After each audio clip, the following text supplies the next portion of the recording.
আজকে তৈরি করছি ইলিশ মাছের পাতুরি। প্রথমে মাছগুলোকে ধুয়ে আমি নুন আর হলুদ মাখিয়ে 10-15 মিনিট রেখে দিয়েছি।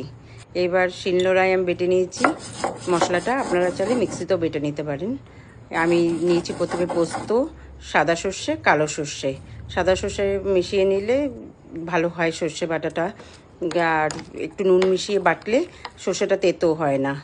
তার একটু বাটা হয়ে উঠলে তার মধ্যে আমি দিয়েছি নারকেল কোড়া, ওটাও বেটে নিয়েছি একবারে।